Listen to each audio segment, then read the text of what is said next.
Summertime is when we are staying in hotels, conventions, weddings, vacations with the family, staycations locally, and we want to be known as the ideal guest, kind and elegant.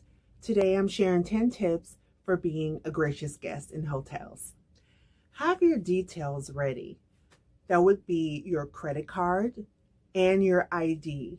And always be polite and gracious when checking in. And if there's an issue, we don't want to get loud and rude to the staff because that's not going to expedite your check-in. So just always be kind and patient because they are very busy during these types of seasons.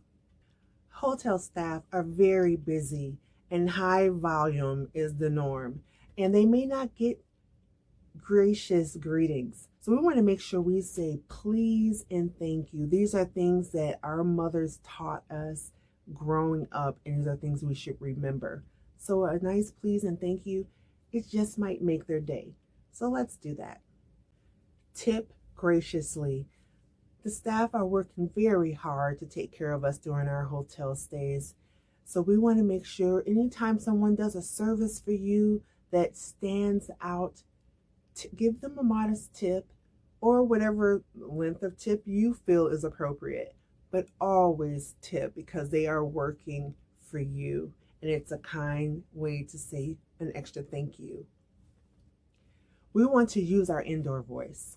We are not outside when we're in the lobby, and even if we're upset about something or upset with our travel partners, we don't want to raise our voice in the elevator. There are other people around. Show respect and show respect for yourself because you will be seen throughout your stay and you don't want to be known as that rude guest who's going to disrupt the entire experience.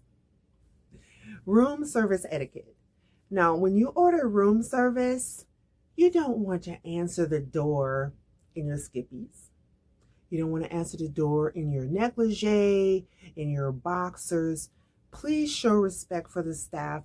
They're serving so many people, and I'm sure they get a lot of negative surprises. So wear a robe or your nice pajamas, but please don't show up at the door and open it half dressed because that's very impolite.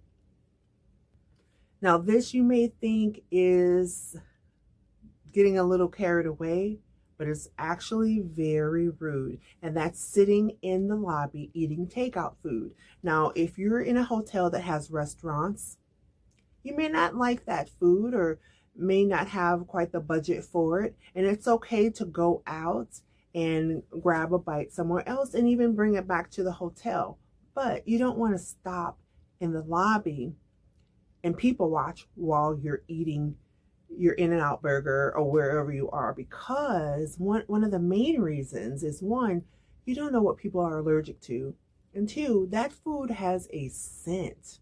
No matter how good the smell is, most hotels have a signature fragrance in the air, and when that clashes with that, it's really unpleasing. I have seen it, and I've seen people being asked to take their food to their room, and the hotel does have a right to do that. So let's remember, let's not stop at the lobby with our brown bag of food and just sitting there eating it like it's a cafeteria. That's really impolite, and we want to be known as polite and elegant people. Keep your room as tidy as possible. Housekeepers, yes, they are there to straighten our rooms and do some cleaning in between our entry. However, we don't need to leave the room like a pigsty. So what I usually do is maybe the towels in the bathroom, I just kind of kick them underneath the vanity in a pile. Don't leave things all over the place. And for another reason, it's our name on that reservation. And I, for one, want my reputation to be one that, wow, it was such a pleasure to take care of her room because she doesn't keep it a big mess for us. They have so many rooms to take care of. And so if they have to spend an extra 30 minutes in our suite, that puts them behind on their schedule. So let's be kind in that manner. The breakfast buffet is not our kitchens. We shouldn't pile on more food than we are going to eat just to throw it away. Or just because it's there and we think we want to taste everything, you can always go back and get more items. We don't want to bolt in line and be rude, wait our turns, and treat it like we would want people to treat our homes. You want to be courteous to other guests. So wait our turn, take your plate. If you go back up, we do not use the same plate. You get a fresh plate because that protects other guests and yourself from germs, because your fork touched that plate. Now what do we look like going back up with the same plate and using the utensils that they have in the food to put on that plate? You're touching, you're cross-contaminating food. So let's make sure we don't do that. It's very important. Now this one you would think would be, what do they say? Common sense. But sometimes we forget. We shouldn't use speakerphone in public places.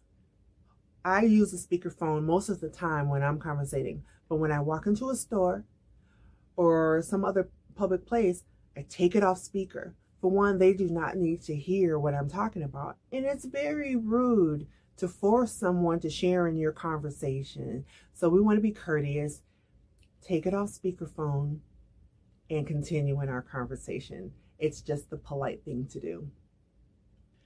There's a lot of bloggers, and we want to document our vacations and our time with family and so forth. So if we're in a hotel and we have to video record or stand and do vlogging, be discreet with it. Do not interrupt other guests' experience because we have our huge tripod in their way. We can wait for an opportune time to do that. It's just really rude to impose our experience and what we are doing, working or otherwise, on someone else. These are nice reminders for hotel stays, and sometimes we may not think about them. We may take it for granted. I hope these reminders were helpful for you. Enjoy your summer, enjoy your hotel stays, your vacations with family and friends, and we will see you next time. And as usual, enjoy your morning, afternoon, or evening, wherever you are in the world. Be kind to each other, and we will talk to you later. Bye.